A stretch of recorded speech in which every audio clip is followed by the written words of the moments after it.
fellas. What is happening? What's What is up? good? Happy Friday. Happy Friday. Yeah, yeah. What so today's gonna be a little bit interesting, right? So we're gonna talk about some things and not talk about some other things and play it safe here and stuff. And because sometimes playing it safe What is are we the gonna talk best way to about? Tell me more. huh? Sometimes playing it safe is the best way to do it. But we are gonna talk about some cats and dogs, and we'll see you on the other side.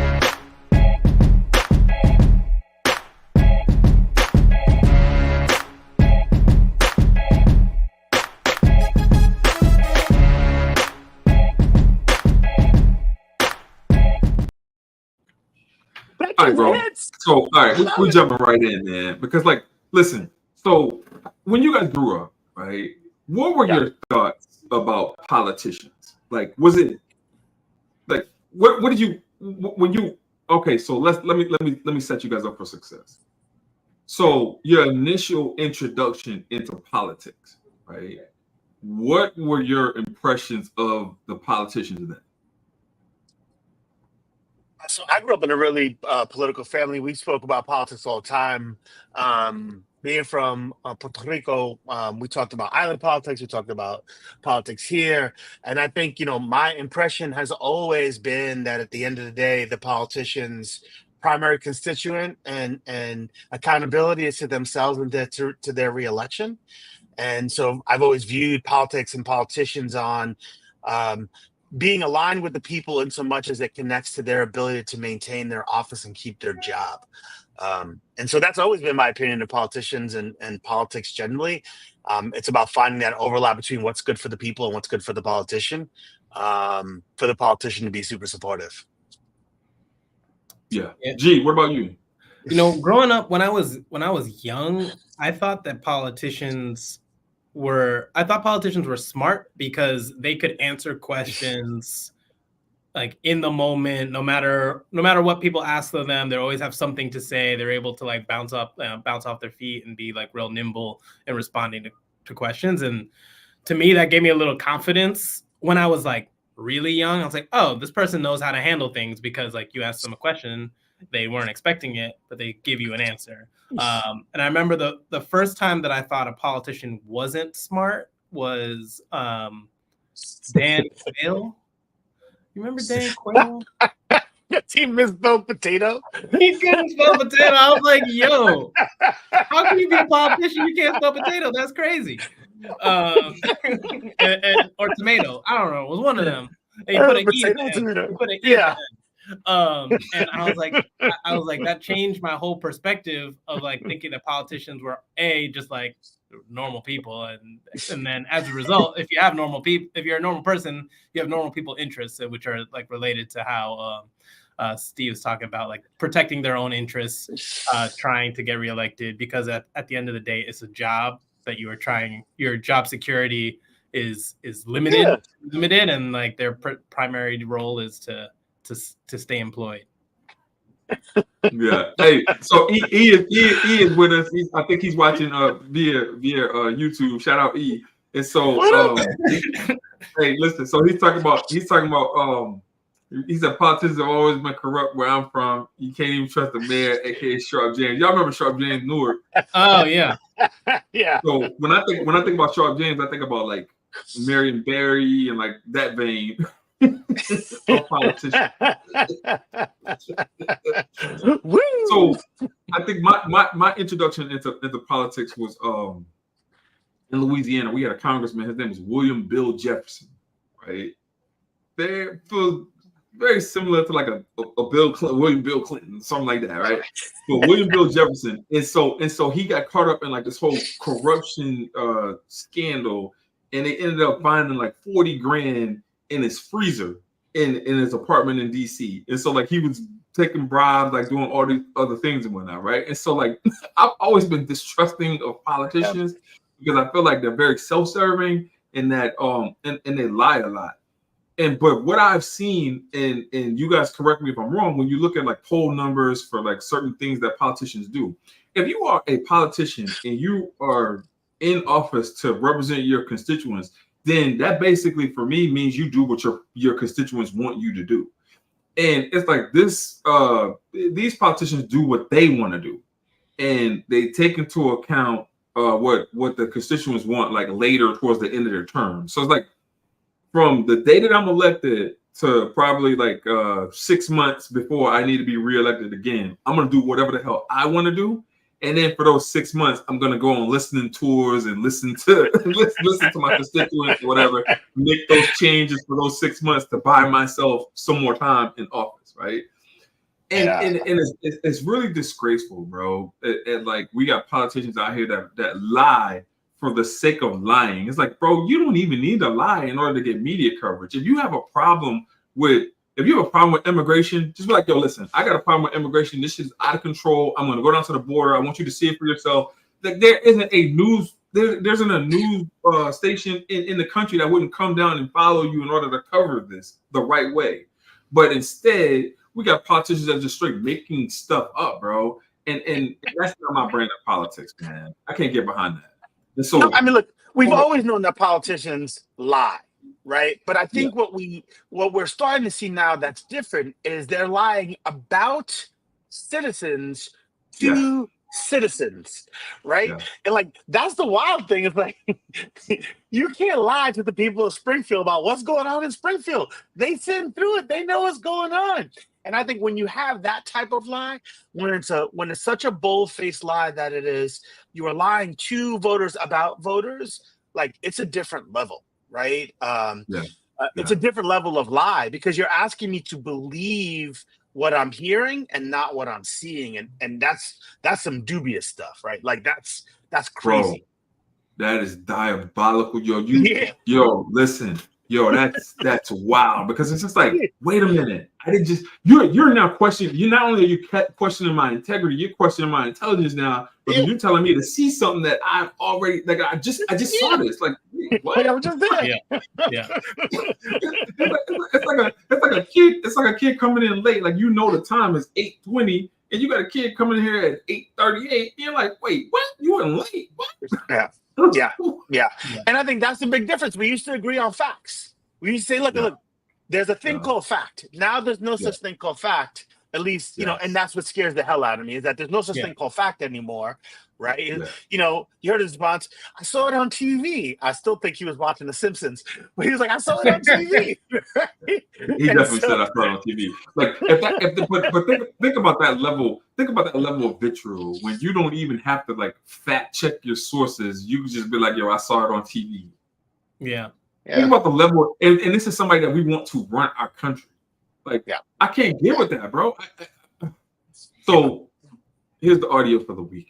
J.D. Vance, in an interview with CNN's Dana Bash, doubled down on the false claim, but provided no evidence for it. If I have to create stories so that the American media actually pays attention to the suffering of the American people, then that's what I'm going to do, Dana. The town of Springfield is stepping up security as viral unfounded claims about Haitian immigrants stealing and eating pets continue to circulate, amplified by former President Trump and running mate Ohio Senator J.D. Vance. He just said the quiet part out loud. He was like, if I have to lie to you just so you pay attention to things that I think I need to lie to you about, then I'm going to do that. That's literally what he just said. If I have to make up stories to make you pay attention to something that I think is important, then I'm going to do that. Bro, this is a sitting senator. Like, so let's think about what we're seeing right here, right? Like in America, we can all agree that like politicians are revered for the most part, right? It's a job of high reverence. Mm-hmm. And so when you have someone that is a sitting senator, that is one of 100 people that have been elected in a statewide election from the state of Ohio, and you have him talking about his constituents, those are people from his state. It's different for Trump. right? Because Yeah. Trump can always say, Trump could be like, oh, I live in Florida. I don't know what the hell's going on in Ohio. I'm hands off. I saw it on TV. But bro, this is your state. You can easily go to Springfield and be like, hey, what's happening in Springfield? And whatever, like invite yourself over to dinner or whatever, like, you know, whatever. Right. And you're not doing that. You're just continuing to perpetuate a lie. And it's a harm. So here's what I want to do. I want to unpack the harm that's in this lie. Because, you know, I feel like we wouldn't be doing it justice if we didn't talk about like exactly what they're trying to do here, right? Mm-hmm. And so, Graham, your country is right next door. Where are you? You're pretty close. Yeah, it's close. Yeah. So this could have easily been, and I'm saying this, I'm not trying to be funny. This could have easily been the Jamaicans. Yeah. Mm-hmm. Right. This could have easily been the Puerto Ricans. Mm-hmm. It could have easily been the Dominicans. Yeah. Right. It could have been anybody. It just so happened that the Haitians caught the stray. And so and all of those communities have been lied about in different unproductive ways too, right? Oh, yeah. Right. And so like this just happens to be this month's flavor of the, you know, scary brown person coming to my community, right? Like this is just this month's flavor. So I didn't mean to interrupt, but yeah, bro. No, okay. So G, what's your perspective, man? What are you seeing?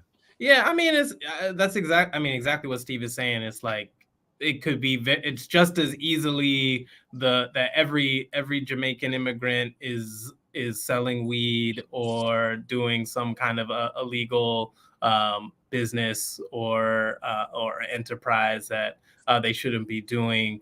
But this time it happens to be, you know, happens to impact the Haitian community, and what they're trying to do is they're trying to create a kind of a shadow other that is in kind of like infecting your community and going to change your way of life and doing all of these things that are immoral or illegal or dangerous because they know that the most effective way to win votes and garner support is to scare people away from the things that are different from them and challenge their way of living or potentially challenge the way of life, which is why you hear how much Donald Trump talks about immigration and the problem with immigration not being the policies and reform, but rather a very small subset of people that might be potentially causing harm in very isolated situations and conflating that with an endemic problem. And that I think that's their playbook, and it's they're just gonna keep cycling through immigrant populations and until they find one that hits with people. Yeah. Steve, what do you think? No, I think that's 100% right. Right. I think there's no better motivator of behavior than fear. It is probably the most fundamental thing that unites all of us, right? The fight or flight mentality when we are scared. And so their best chances of not just getting people to agree with them, but their best chances of getting people to the vote, to actually stand up, get out their house, right, go to a poll, pull a lever, is to steer them into action. And so they're going to do things and look, this is a both and. Both parties do this. Both parties like to be fear mongers.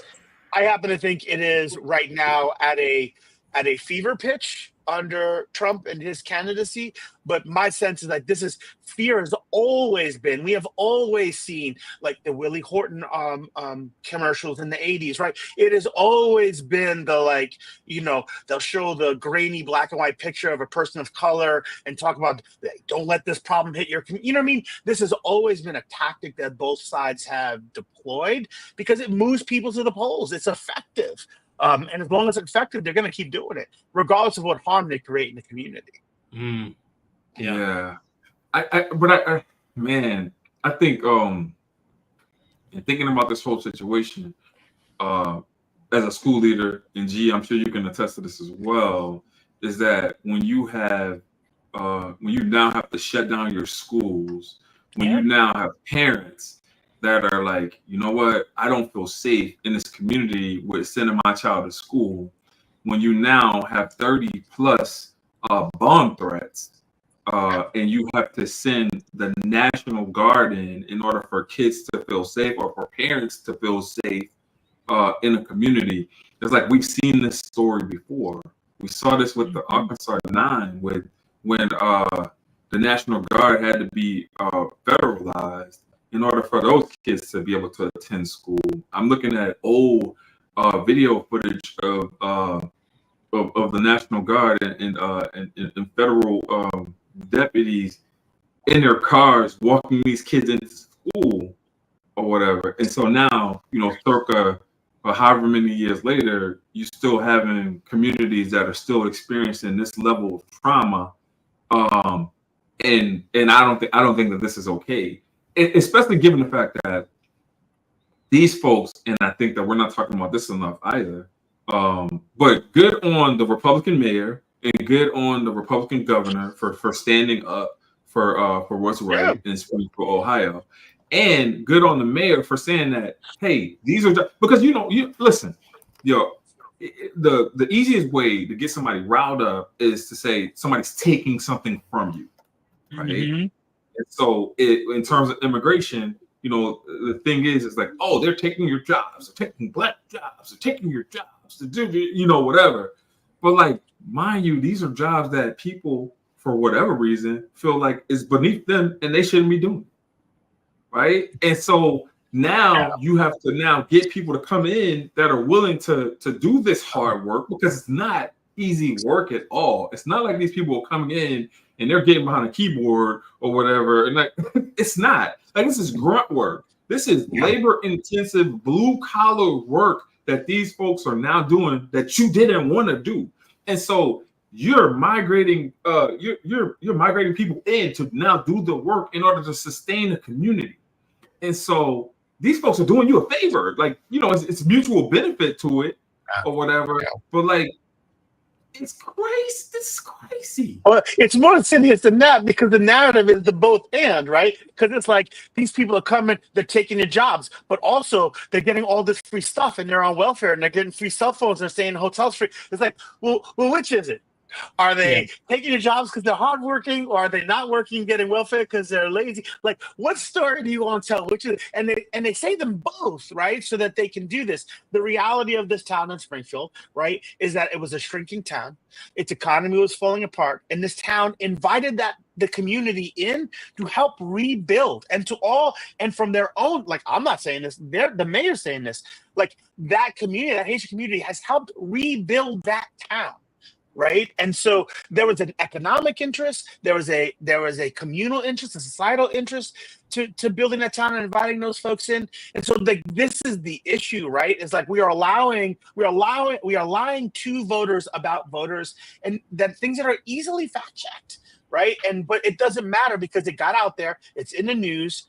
Some folks are going to believe it regardless. They're not paying attention to when it gets fact checked. So it's true because I saw it on TV. Right, it's just true. Which leads me to believe this, right? And this is my assertion. You guys can hold up your flags or whatever, disavow. I'm good with that. And so you got it. Cool. All right. So but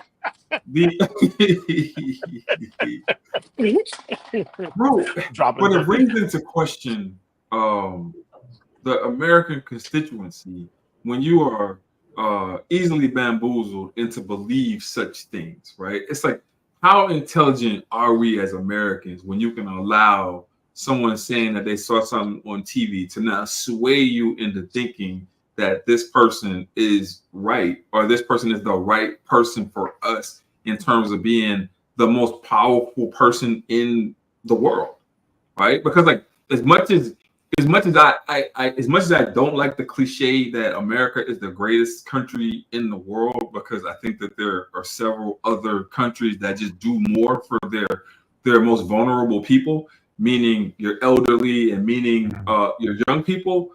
When you talk about resources, like, there's no other country that has as much resources as America. You may say China, right? But Other than that, nobody. And so this person is really the CEO of the world when you think about it. And so you're telling me that it's okay for the CEO of the world to be a lying piece of shit? Like, that's not okay for me. That will never be okay for me. Yeah. No. But here's the reality. Yeah, sorry, again. No, go ahead. Go ahead. Not to say, but the truth is, we have a republic for this very reason. The founders never trusted the average American citizen to make the right informed decision in a democracy. Yeah. And so they created a republic on purpose, right? The fact that an elected official can vote however they damn well want to vote, right?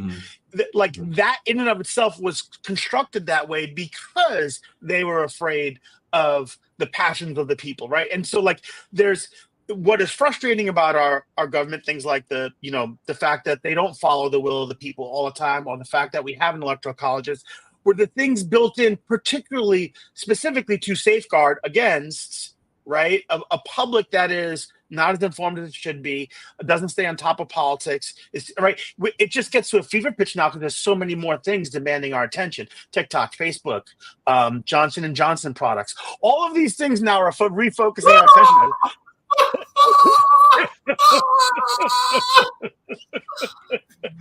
I'm saving it for my closing thought.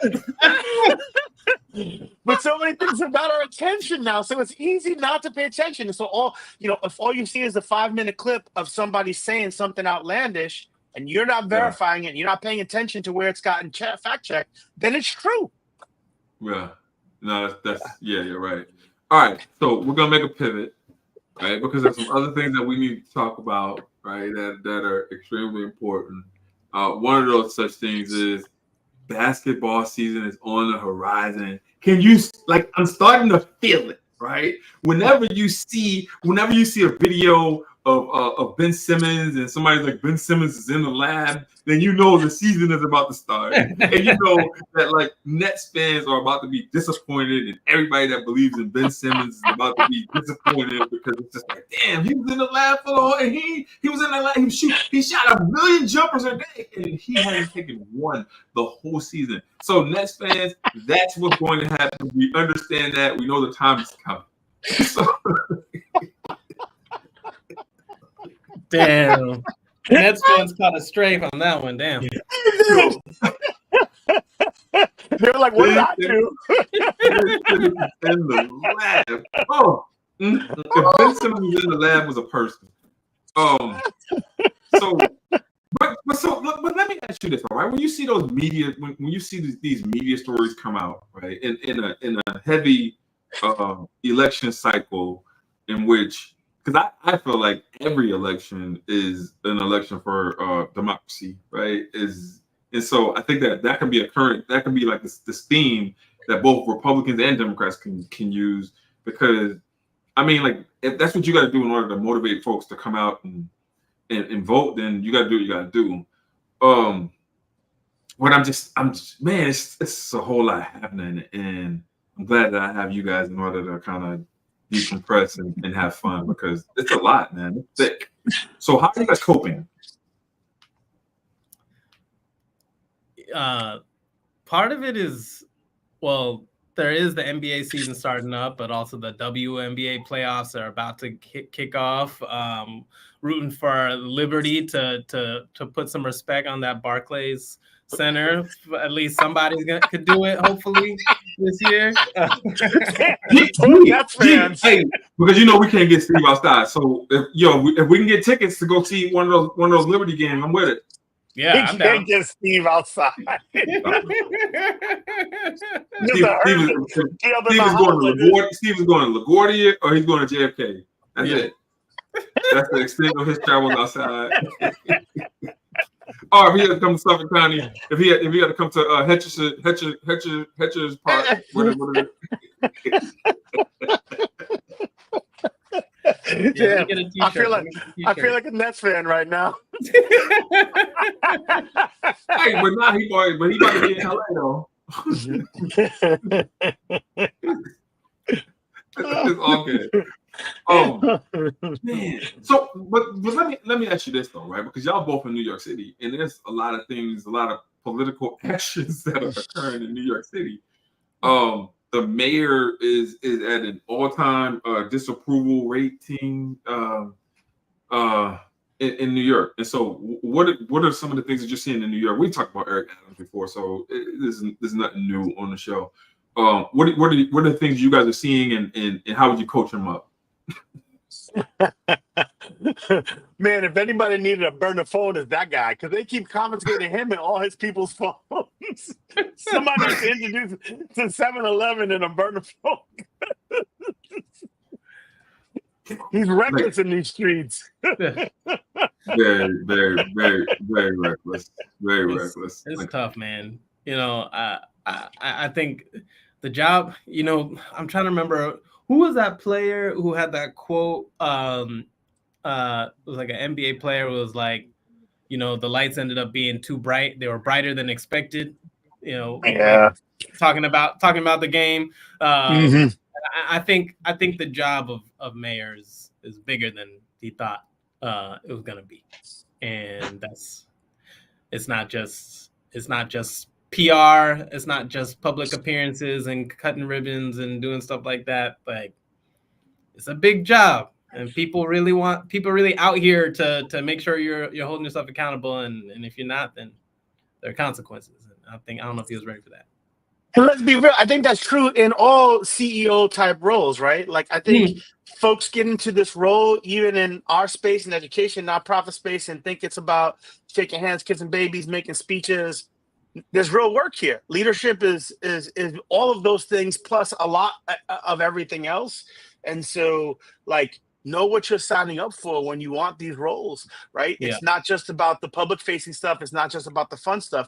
There's real work that has to be done in leadership. And I think if you don't take both parts of that role serious, the internal and the external, you are not going to have a good time leading, regardless of what the role is. I also think, and you know, I know that it cuts both ways. You want to have people that you can trust. So therefore, you know, you will hire your inner circle in order to do things. But it's like, yo, you gotta properly vet your inner circle, bro. like if it's YouTube, skin folk ain't kin folk, right? No. But like, so if it's YouTube, then I know I'm good. But like, I can't say that about all my friends. I can't say that. All right, well, I'm gonna hire this friend, and I know I'm good because of whatever. Because like, some people move weird. And so if you're out here moving weird and you're not taking care of business, right? Because your first thing that you're supposed to do is take care of business. You're supposed to, right. If I'm the mayor or CEO or whatever figurehead I am, and I hire you for a job, your first responsibility is not you. Your first responsibility is to make sure I'm good, because my name is on the line for hiring you. And it's like, to get people to understand that is a lot, because people always want to root it in themselves, as opposed to like, all right, why am I here? You're here because you know me. Yeah.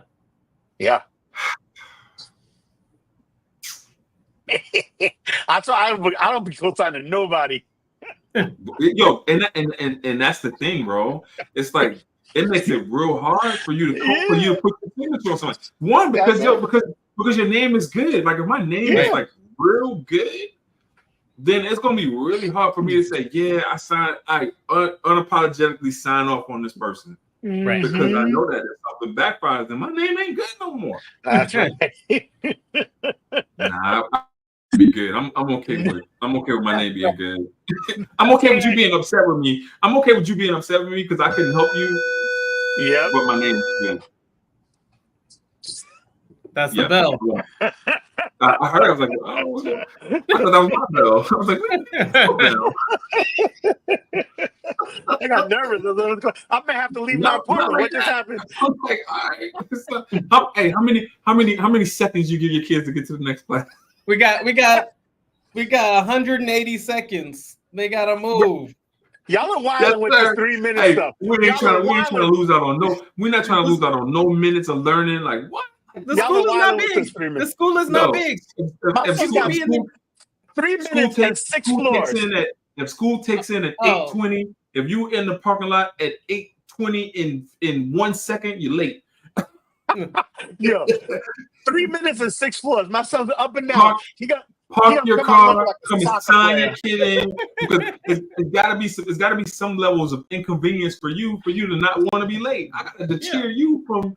There's gotta be some kind of deterrence. You gotta do something. Yeah. Don't come from my cell phone. That's all I'm saying. Oh, you getting burners? Listen, I know my kids. I know they got burners, but you can get suspended for a burner. So you better. You better protect that thing wisely. I'm telling you. So, y'all throw me off track, man. Closing thoughts. G, we're starting with you. Oh man, fall is fast approaching. You can feel it in the air. I like the fall. I'm looking forward to sweaters and layers and getting comfortable. But one of the things that has happened in the beginning of this school year, which has been really interesting, is the number of families that have been like coming to us, like wanting to do more engagement, more events, more activities that connect the school to their families, and that's something that's on our radar. And it's a good thing to plan out with your leadership team. So that's something we're doing. Nice, man. I love that. I got a book about that. Oh, so I wonder if somebody wrote a book about that you can buy about how to engage parents, like based on a dissertation or something, right? Yeah. Too bad nobody's done that. So yeah.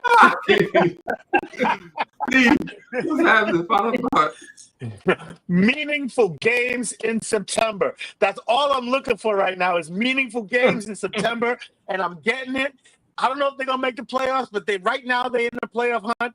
They have a playoff role right now. It could go away, but there are less than 2 weeks left in the season, and we got meaningful games in September. And as a long-suffering Met fan with lots of ulcers, that's all I can ask for. Meaningful games in September, and I got them, and I'm appreciative of it. Bro, that wasn't 3 minutes. That wasn't 3 minutes. That was 3 minutes. The Yanks is in. So yeah. The Yanks are in. Yeah. My final thought. So my final thought is kind of crazy. And so I'm not a real J&J person, so I'm not going to benefit from the stock boost.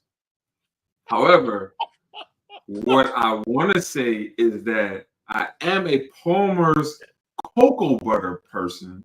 And so I am just glad that has not been alienated because the smell of cocoa butter is amazing.